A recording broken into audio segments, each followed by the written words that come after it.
Не просто хранительница очага, но и лицо нации, своего рода живой символ сохранения традиционной культуры. Так сегодня на семинаре говорят о женщине. Одна из ярких представительниц – Танзила Дзаурова. Вот уже много лет подряд занимается ковроделием. Поэтому тему своего доклада она посвятила именно истингам. Вот такая вот связь времен и поколений на примере. Это очень сложный процесс, который у многих кочевых народов именно выполняется мужчинами, потому что это физически очень сложно, и поэтому обычно валяли ковер, процессом валяния занимались такие уже взрослые женщины, у которых много физической силы. И, скорее всего, из этого вытекает название истинг, от слова «исти», потому что белхи делали исти. Если шерсть расчесывали и далее потом сшивали молодые девушки, то именно вот процессом валяния, физическим воздействием на шерсть для того, чтобы сплотить его в волок, занимались в основном взрослые женщины. От предметов быта до одежды. Еще один забытый элемент женского костюма ингушек – ажиргыш или подбортники. Две богато орнаментированные полочки. Конструкция в виде фартука повязывалась на основное платье, а уже сверху распашное платье. И затем все это скреплялось поясом. Эта часть одежды была у ингушек популярна в XIX веке. Именно этому посвящен следующий доклад.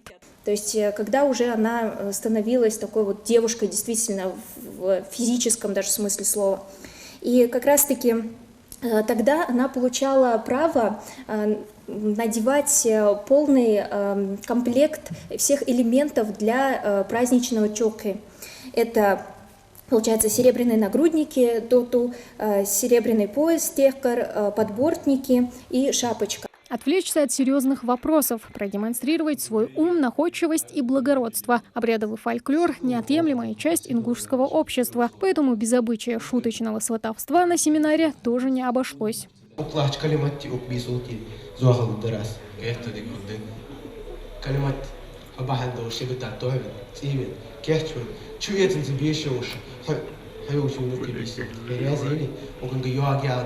Сватовство, может, и шуточное, а вот проблемы вполне реальные. Обсуждают сегодня еще и про правила, обязательные на ингушской свадьбе. Женщина выполняет функцию объединения и сплочения, что является основополагающим звеном в ингушском обществе. Поэтому о нюансах национального торжества говорят, что называется, в деталях.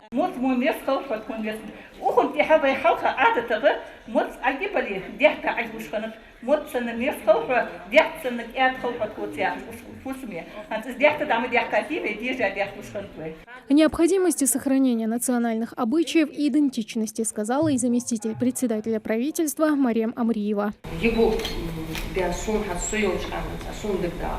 возрождение дал седов, дал садочек, беркут его в общем, будет халдари, будет. Семинар-выставка, посвященный ингушской женщине, проходит впервые. Организатор – Совет молодых ученых Ингушетии. Отмечает, что сохранение этнокультурной специфики народа и популяризация трудов ученых – главная цель встречи. Все наши выступления основаны на сборе и анализе большого массива данных. Это и фольклорный материал, и этнографический материал, анализ по хозяйственным книг, опросы населения и многое другое. Впрочем, роль женщины в ингушском обществе растет из года в год. И основополагающее в этом процессе – сохранить национальное лицо, подстраиваясь под современные реалии. Тамара Хашагульгова, Магомед Белакиев, Новости 24.